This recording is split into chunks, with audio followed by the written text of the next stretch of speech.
Va. Ya empezaste a grabar, ¿verdad? Sí, ¿Ya, señor. ya está grabando? ¿Está grabando? Con de la... ¿Cómo se llama? ¿Qué? ¿Es negro? What's up, guys? Welcome to the Legacy Table without the table. Without the Table. Episode number... I lose count. This is 6. Episode 6. Episode 6. Welcome back, everybody. How are you doing, man? Good. I'm doing good. How are you? So just for context, I was driving here to his house to record, and I texted Jonathan, I'm like, hey, dude, I don't mean to sound like, like I am demanding, but can you have a coffee ready? Because I'm running on like 3 hours of sleep.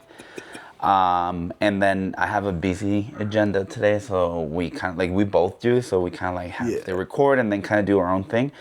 But, I mean, I'm surviving. I would like to say that. And the worst part is, like, I get the text, but I'm also, like, trying to catch up on some work. So I'm working on the computer, and then I look down on my phone because I hear the doorbell go off, so it pops up in my notification, and I'm like, oh, crap, he asked for coffee. So guess what? I had no coffee ready when I got here. So see, he still made me one, so I'll give him credit. But yeah, no, doing good, man. Doing good. It's been, can't believe as we're recording this, it's like almost mid-February. I feel like January was like long. You say mid-February, but it's barely the first week of February. But then again, February is a short month. Yeah, I guess I thought for some reason I thought it was the 12th, but it's not the 12th. I wish it was low-key.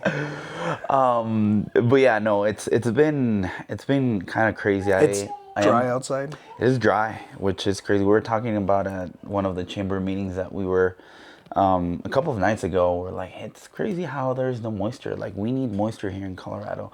And I know some of the ski resorts, they still haven't opened all the lifts because they haven't gotten enough snow. If I'm being honest with you, I don't think they are going to open. Just because the way the weather comes, unless we get like a really bad snowstorm. Like in March or? Yeah. I remember, so a couple years ago when we bought my mom a 4Runner, it was that last really bad snow blizzard, like snowstorm that we had in May. She crashed and the car flipped. Oh, shoot. Brand new? No, it was the old Corolla. So that's why we bought her a 4Runner, because she was like afraid of driving small cars after that. But I'm like, in May, I remember that one was in May, and I'm like, dude, that's like really close to summer. What are we doing? Well, that's a funny thing, because I also bought a 4-wheel drive last year. Because I was driving a Hyundai Elantra, which is a front-wheel drive. Then I bought my Audi before we found out Breezy was pregnant, which was a 4-wheel drive, because I've had Audis pretty much my entire life, and I love how they work on the snow. I buy it, and then dry year. And then the year before that, we bought an SUV, like a family car, all-wheel drive, all-wheel drive, because we sold the Jetta. All-wheel drive, same. We haven't really taken advantage of it, because I think that was the worst part, is when you bought the Audi, you were so like having fun again, because you're like, yes, I get my small car, and then you find out you're pregnant. And you had to sell it right And I away. really try to keep it, because I remember I went with the measuring tape, and I'm like, all right, it measures this long. How many car seats can? Because now we needed 3. We were going from 2 to 3. 2 was fine, but then I mean, those cars, even for 3 people sitting in the back, there's just no way. It's tight. No, like, it's more comfortable for 4 people, because it was an A3. It wasn't even the A4. Yeah. So it's the smallest version of Audi, sedan. So yeah, I when I sold it, I was like, it literally took a day to sell, because it was in such good shape. It definitely was. I love the car. We took it to Nebraska. Yeah, we Got a ticket in Iowa. Oh, that trip almost turned into red numbers for me. Dude, that did turn into red numbers for me. Because it was I spent more money than I made in that trip. It was the first like within 2 weeks that I started working at Bulldog, and that huge storm took place in Nebraska, and we have an office there. Yeah, we're licensed and insured over there. We have an office, so they needed help. So Jonathan and I were like, I mean, we were fairly new. We're like, hey, let's go. But yeah, so some of the appointments, because Nebraska, the office is in Omaha, so it's right on the borderline of Nebraska and Iowa, and I think another one. But more up north. But like east is just Iowa, and then. I'm telling you, literally from the house, it was like less than a 30-minute drive to be in Iowa. Yeah, and so some of the appointments were in Iowa. Yeah. Like little towns crossing the state line. And I remember it was you, myself, Kai. It was three of us. Or four. Kai, because Kai had his first appointment in the morning. So we were taking him. We were taking him to his, because then me and you had our appointments like 2 hours even deeper. Yeah, after. Yeah, but and Tyler was like, "You guys take Kai," and we're like, But I remember, okay. like, I wasn't even, like, we weren't even running late. No, we weren't. But this curve was so smooth, like, you could just step on it, you didn't feel it. Like, you're going 100 miles an hour, feeling like you were going 60, you know? Because it was, at the borderline, it changed from 80 to 70, the speed limit. Something like that. And I was going 84. More? You're doing like I think in the ticket he put 84. He helped me out to keep it under 15. But basically, it's like we got so involved in our conversation. We were literally like looking at each other and driving. Yeah. And next thing you know, we pass a cop. Well, I didn't even pass him. But I'm driving and then I'm on the left lane. And as I literally get close, you know, within one car, I look up and I see it and I just like slam on the brakes. Yeah. Yep. I still slowed down, but I'm still going fast enough to pass him. Yeah. And I told you, I remember I told you all, I'm like, oh, we're going to get pulled over. That was the one where I got so much crap. They're like, dude, you're my co-pilot. What are you doing? And I was like, we were literally having a conversation looking at each other. Yeah, but I was like, how did you not see that? No. So yeah, sure enough, you know, past the cop, he gets behind me, pulls me over. He didn't even ask me or he didn't even try to negotiate his license registration. Yep. He comes back. I'm like... He wanted to get us on tint, too, but he saw the Colorado plate, so he was like, in Colorado, this is legal. Here, you can't have tint at all or whatever it was. In the front window, yeah. No, he did. I honestly thought he was going to send me to court, which I was like, great, I'm going to have to come back again. He goes back, he just comes back with the ticket, and then when I looked, it was like, I think it was 280? Yeah. 280, but then he put that I was going 14 under, even though I was like 21 or something. Yeah, over. It was bad. So I'm like, all right. I honestly thought, I was like, you know what, I'm gonna have to come back to court. Like, I'm gonna just be a good brother-in-law. And I'm not big on drive. I hate driving. Like you know. And now for you guys that have been watching, I hate driving. But I was doing the math. I put between May and first week of February, I put 30,000 miles on my truck already. And that's not to count, because when we went to Nebraska, you took the Audi. So you put 5,000 miles on the Audi when we went to Nebraska. Yeah, because we were driving to appointments like an hour away, an hour and a half, then driving to another appointment an hour. So it was just like... So we were there 8 days. Yes. And those 8 days, it was we started at 7 a.m. Yep. And then we were done working. We'd stop working around 7 p.m. We'd 6, go... 7, yeah. We'd go to 6, 7. Yeah, we'd go. I guess 7, yeah. It's the 6. That's why I was Between like 6 and 7. Yeah, and then we went to dinner. We'd have dinner for like an hour and a half, have a couple beers, go back to the house, and we'd continue working. Yeah, building estimates, doing all the paperwork, sending contract, all of that, which was insane. But I think it got us exposed when I came back to Colorado. Like I said, I was on week 2. When I came back to Colorado, it was like, all right, I can start doing inspections on my own. I got the hang of things, you know, and I lost fear. That's really when we really bonded too. Yeah, we were together because we didn't take no matter what. Yeah, we didn't take your family. It was like always the two of us for like 14 hours. Yeah, working together. The only time we weren't together is when we were like sleeping. Because we had like separate rooms. Yeah, which was nice that we got the first pick of the rooms too. Yeah, we were the first ones to show up. Yeah. I think. Literally, like storm happened, because there's a window that you have whenever storms takes place, and I would say within 16 hours we were over there. Yeah, like the storm happened, I think Thursday night. You reached out to Tyler. I reached out to Tyler. Tyler was like, cool, made a company announcement. Next thing you know, the next morning at Friday, we're both leaving to Nebraska. Because we thought we'll leave Saturday or Sunday. Yeah. And then, next thing you know, like literally Friday, we got there Friday like around 6, 7 p.m. Mm-hmm. It's an 8-hour drive for us from where we're at. And we prepared, got our rooms ready, and then we were ready to hit the streets Saturday.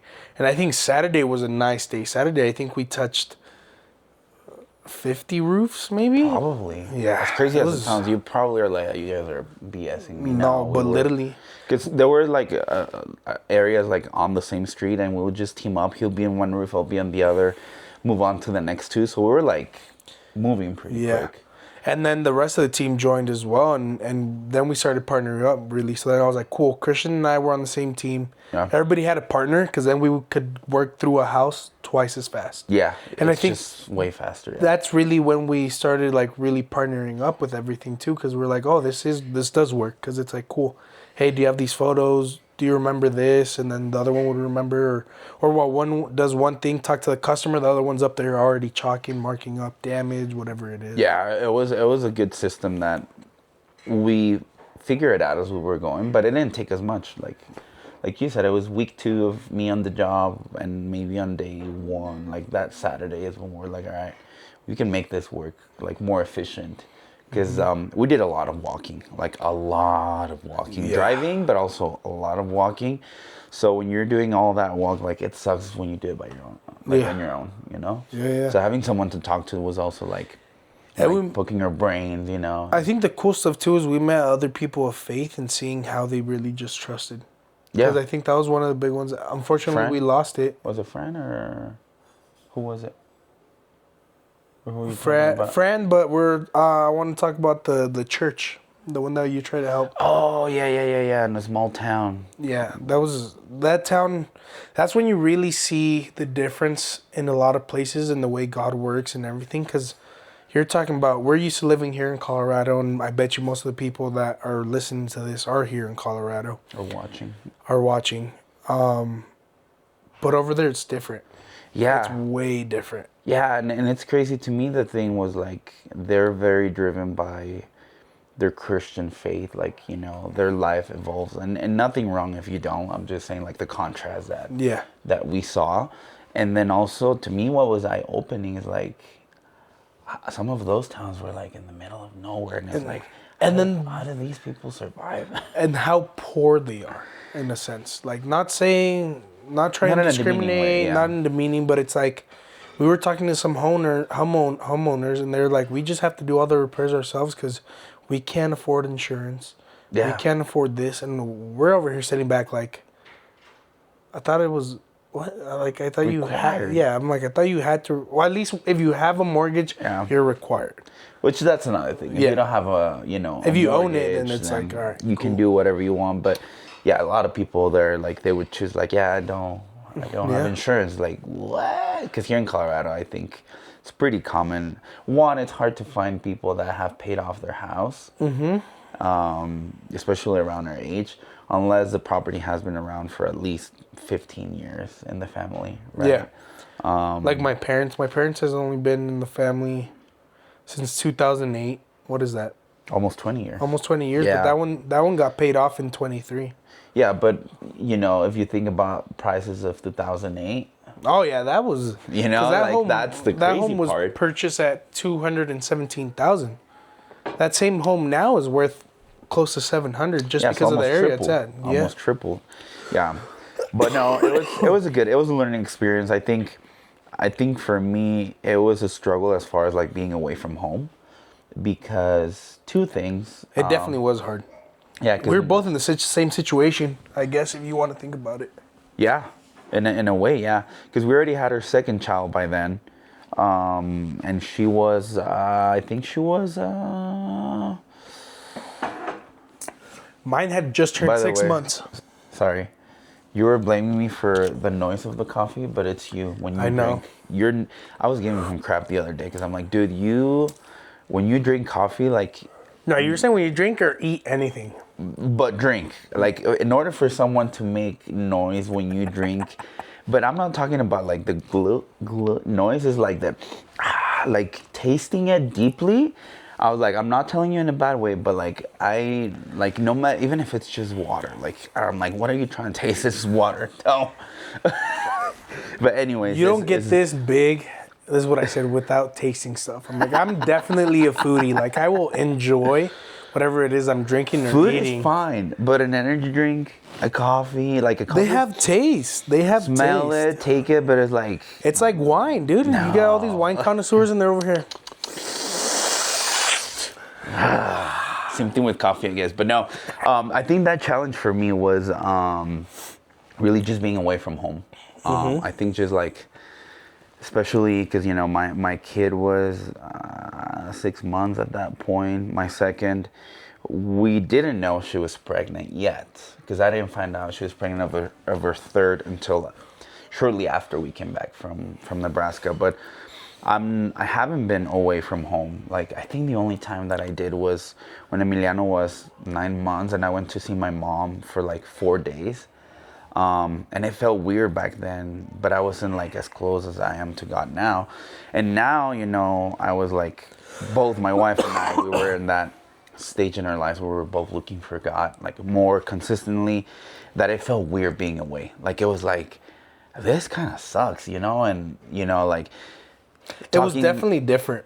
Yeah. Way different. And I think for me, it was like, yeah, you can see your kids thanks to technology, like video call, FaceTime, whatever. But it's just not the same. Like, it's not the same to get to an empty home, do work, so in the morning you can shower, go to work alone, like, I mean, we had each other, but it was still weird because, like, think about it. And that was one thing where I think we were being really strong, too. Because it's like, yes, we would eat dinner. We'd get to work. Let's say we'd be finished working at, like, 10 or 11. And then we would still do our prayer. So we would go pray, read our Bibles. Like, we would do everything that we had to do. And then we would hop on phone calls with our wives. Like, you would go in your room. You'd talk to Breezy. I'd go in my room. I'd talk to Fanny.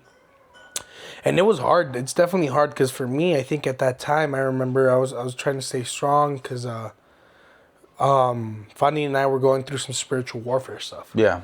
And then she was getting attacked, especially seeing that I wasn't home, Yeah, because I think for me that was hard too. And then just Breezy, when we would talk on the phone, like, it's kind of hard, like, she even told me, she's like, I appreciate you so much. She's like, I think it made me realize how much you do, which I told her, and this was back then, I'm like, it's kind of sad. And she's like, why?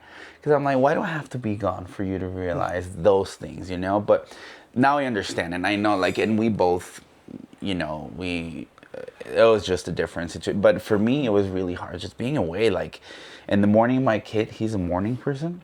Like, he wakes up, like, he's my alarm, pretty much. He's up. That's why I'm running on 3 hours of sleep. 5 a.m. I was telling Jonathan, I'm like, last night I was a little behind on editing and then also some stuff at Bulldog working.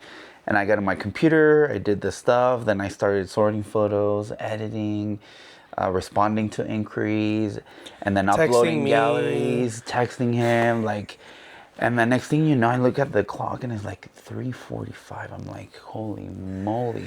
And then we were going to record this at 8. So I'm like, my goal is to wake up at 7:30. But of course, my kid, 6:15, he comes in the room. He's like, Papa.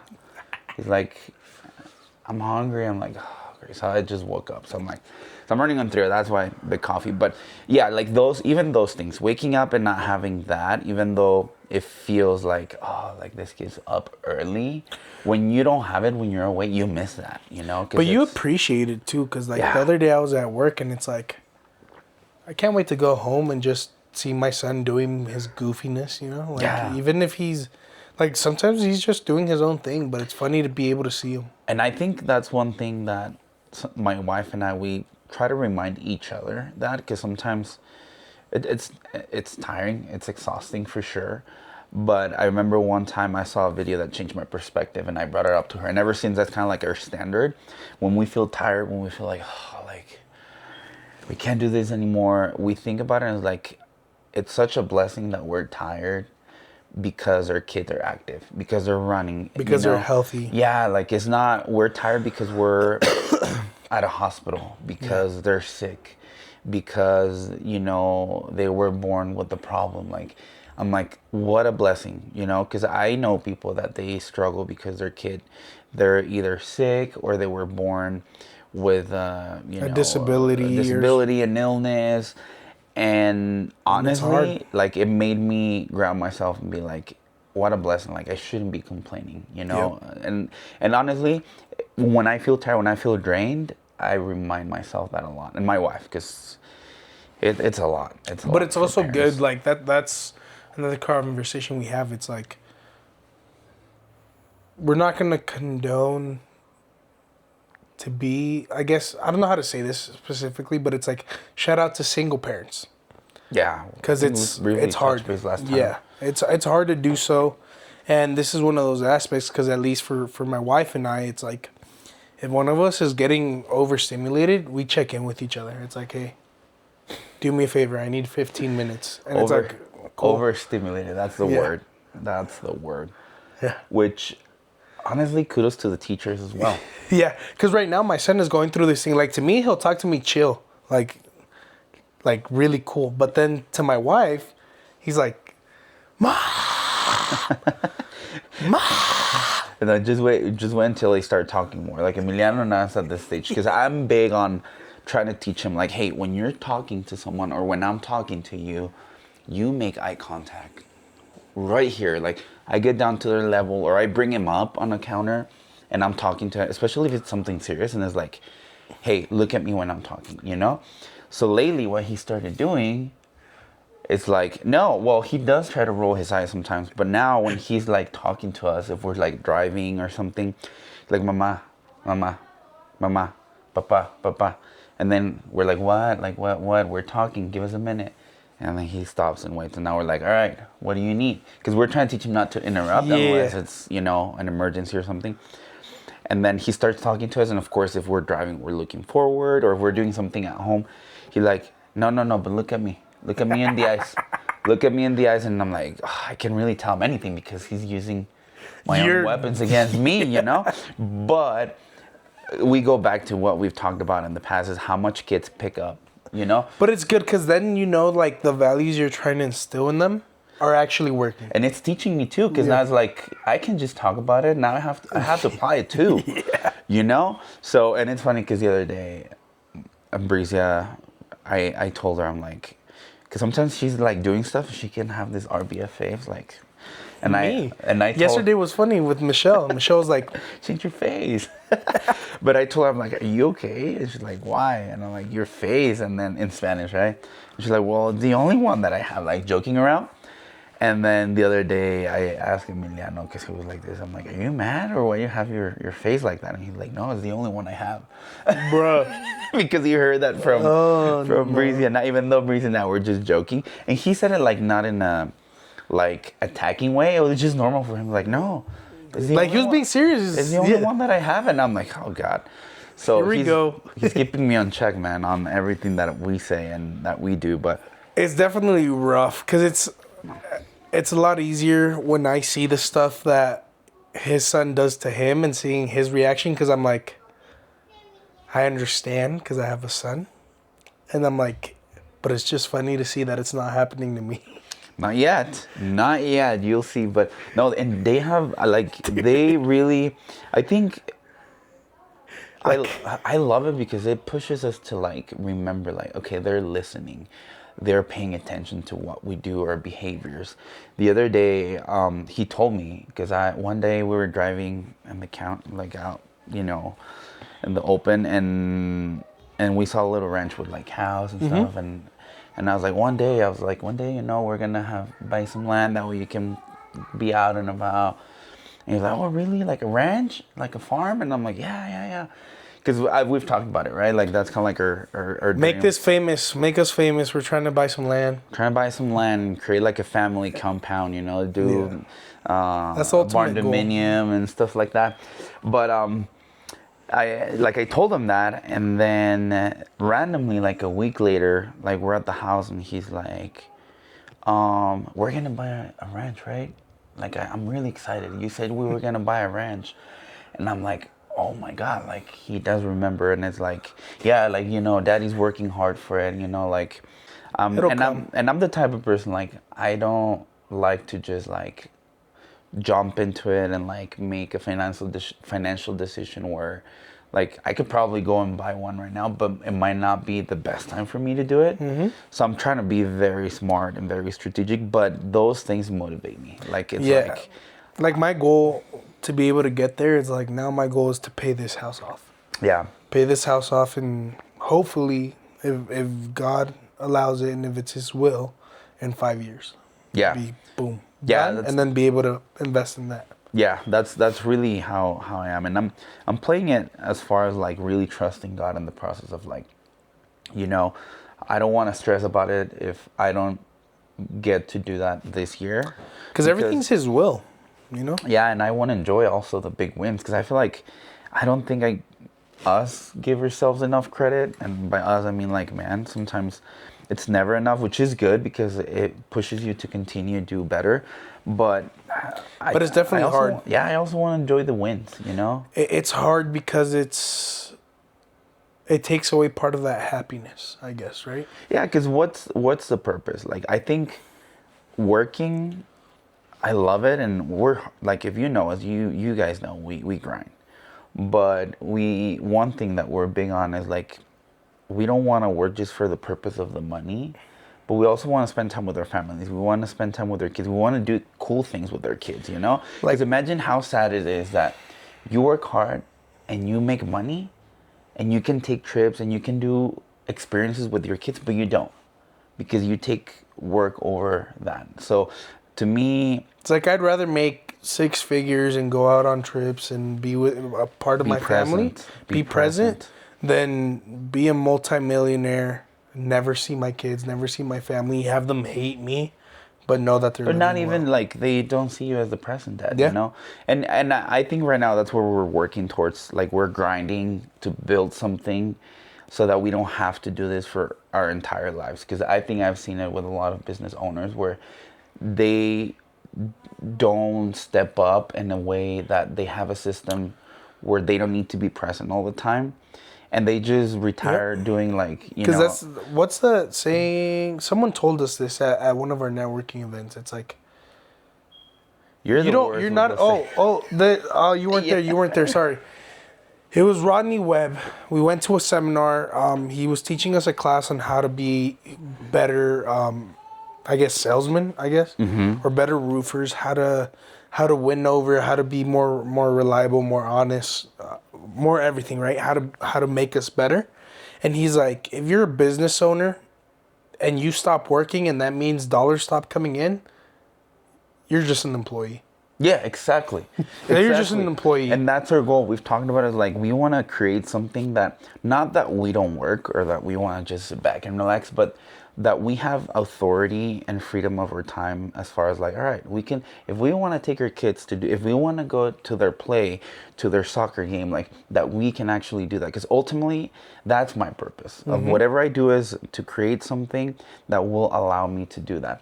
Because one thing, that to me, it was really eye-opening, is when I was at the bank, I got to meet people like, you know, in the board of directors, like people that were like high up and in the bank. And one of I would be comfortable enough to ask them like, hey, what would be an advice for someone like me who's been 5, 6, 7 years in, you know, like, what would be an advice for me, and what's something that you would change if you were able to go back? And everybody will give me different advice, but one thing they all had in common was like, I wish I was more present when my kids were young. Like, I wish I could go back and tell myself that my salary, the money, I'm talking about people who make millions. And they're like, I can have all the money in the bank, but I cannot buy the time back. I cannot buy the times that I was absent at my kids because I was at a board meeting until 8 p.m., 9 p.m. And it's like, that was like, I'm like, this is coming from someone who they have it. They have the money. And it's, for some people, if money is the important thing, they probably will be okay with it. Yeah. But for us, it's our family. Because that's why we got into the industry where we're in. It's like, cool, we have the flexibility to use our time the way we want it. Yeah. And that's a big value that goes according to us. Like, we don't want to be... Like, I'd rather just go out and work a 9 to 5. you know, if someone's going to be telling me what to do and everything like that. But that's why we got in this industry, because it's like, cool. You know what? I'll work 7 to 10, whether it be networking, estimates, inspections, whatever it is. Go out, have lunch with my family on their lunchtime.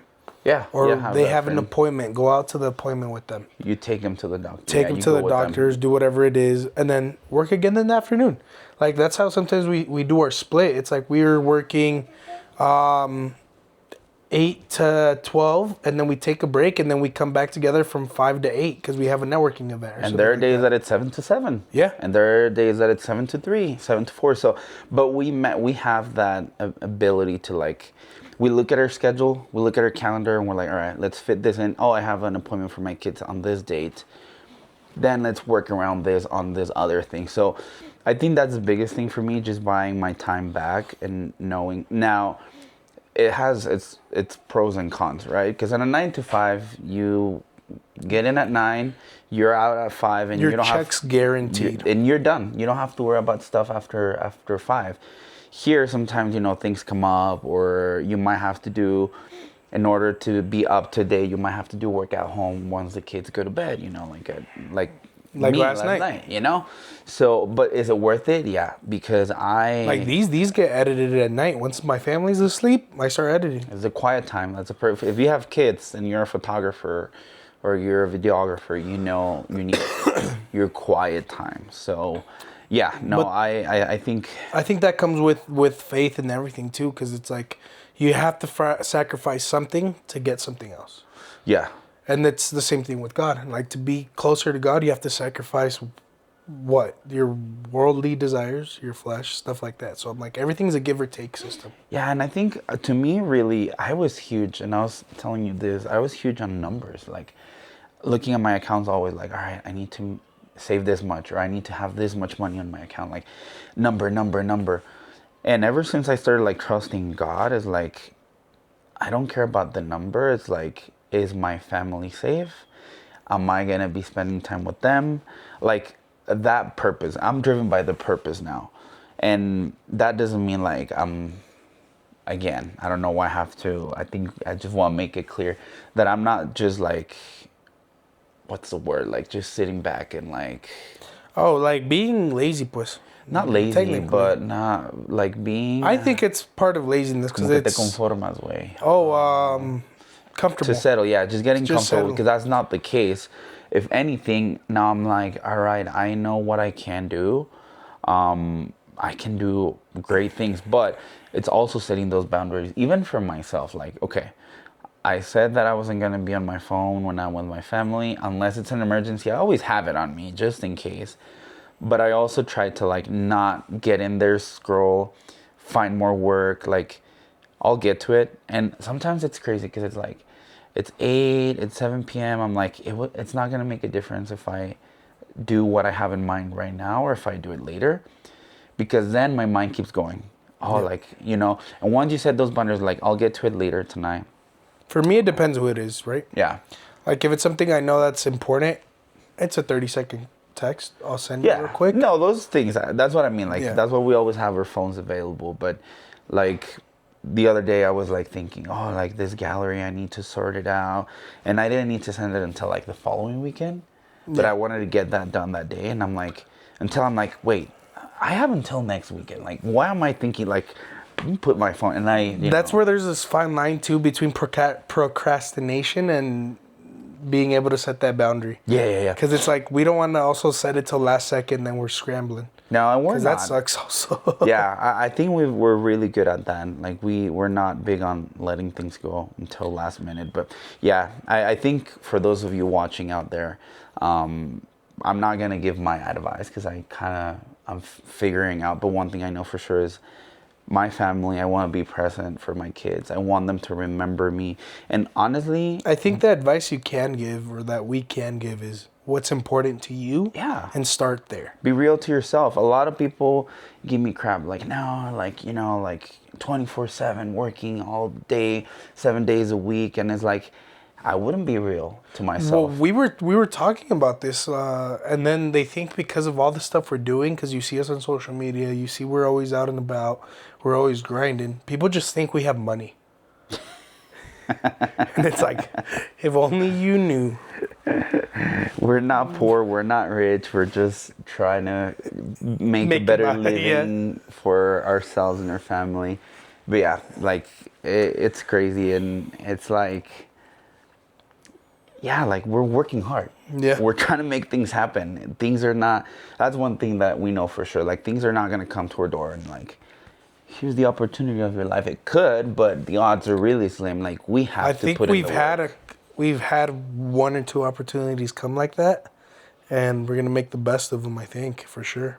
Yeah, because sometimes opportunities come at your door and you got to take them. Mm-hmm. But at the end of the day, like, you know, you still got to do your part. You Oh, yeah. still got to put in the work. So, again, just make it clear if you are a grinder 24/7, nothing wrong with that. We're just sharing, like, for us, our values and how we're being real to them.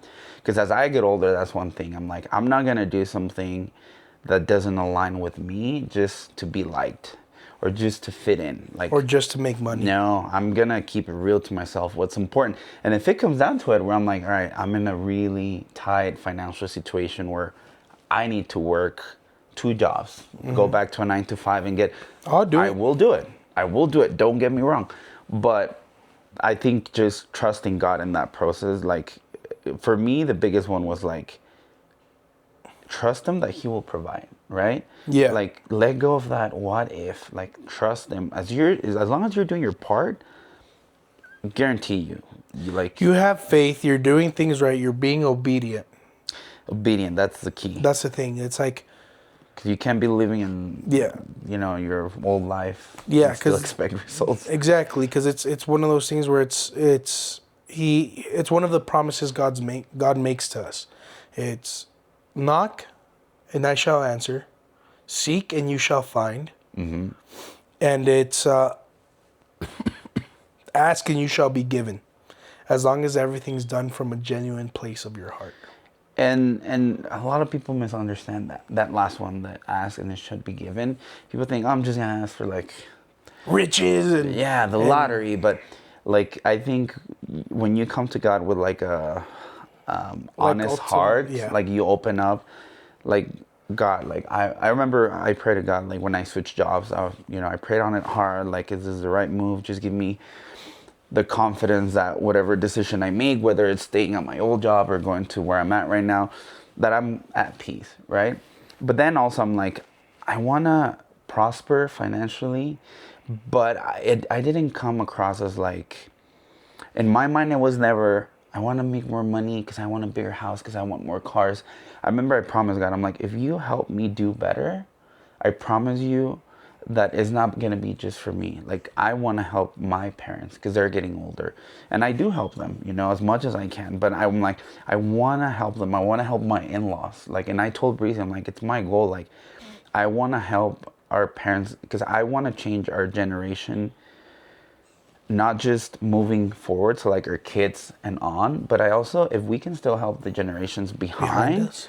Why not? like I do. And I promise God, I'm like, I promise you that if you give me prosperity is not going to be just for me. Like it wasn't coming, like that ask wasn't coming from like greedy or like I want more, like a bigger house, a newer car. Like in there, it was more like that purpose.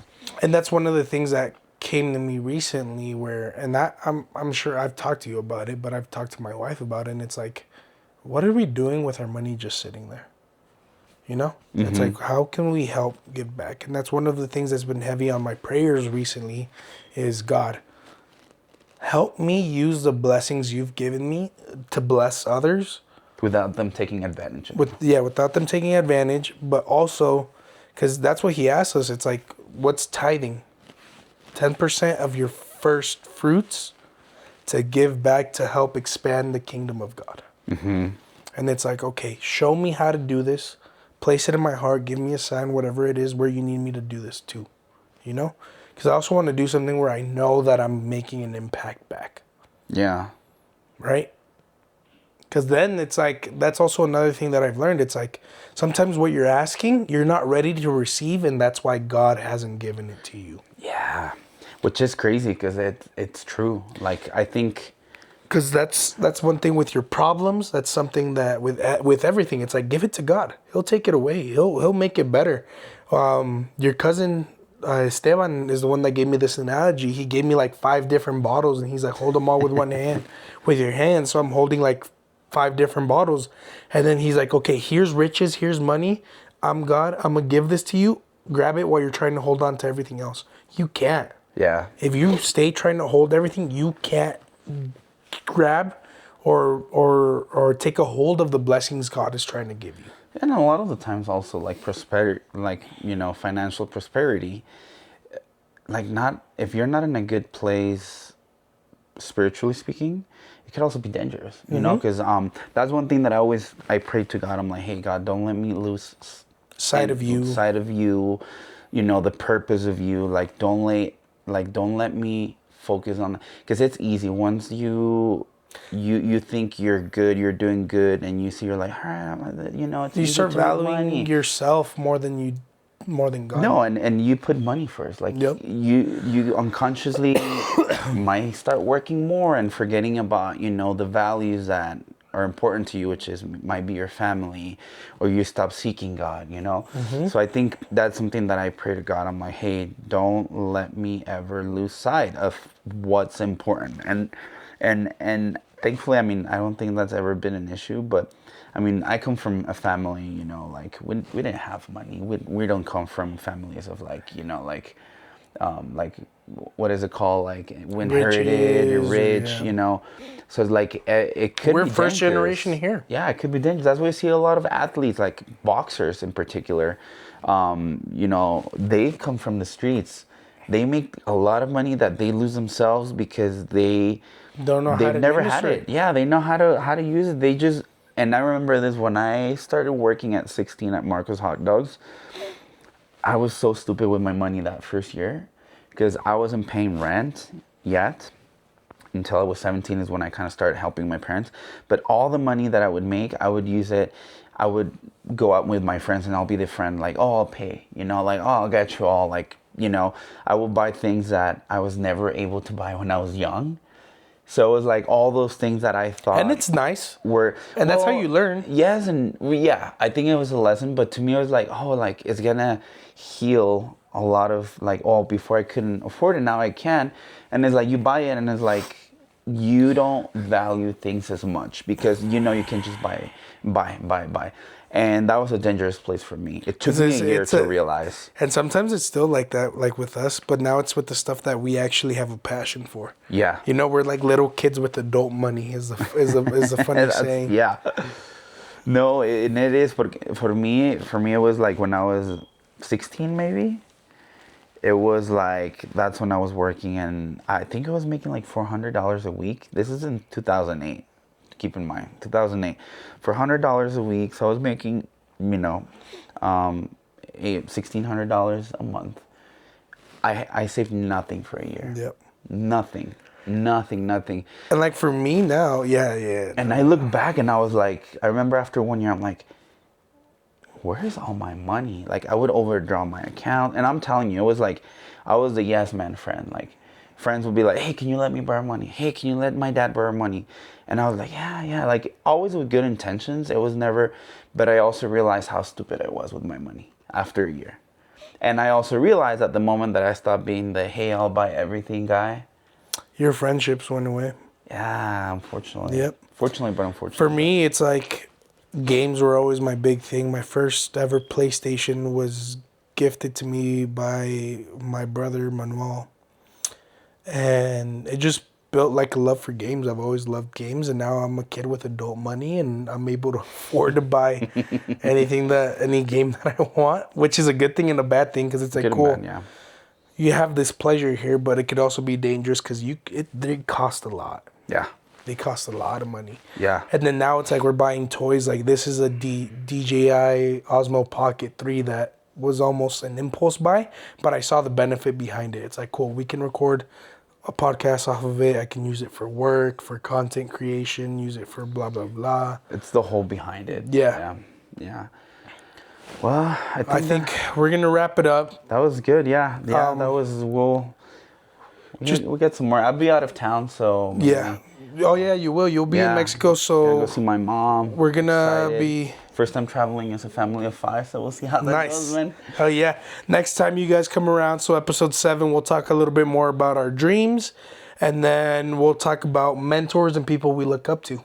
Yeah, and all the people that has helped us across, you know, in our career. Because as we get older, sometimes you don't see it in the moment, but then as you grow, you look back and you're like, all right, this moment, like this person, you know, and we have great stories to share. And that can be work, that can be life, that can be anything. Anything, even a family member, sometimes it turns out to be a good mentor. But yeah, that's something we'll talk about. Super excited. I'm looking forward to it. But I think for that, we can wrap it up. Yeah. Legacy table without the table. still. Probably keep it that way. You can click up here or down here. Just look at the previous videos, and you can click over there where Christian's head is at to subscribe.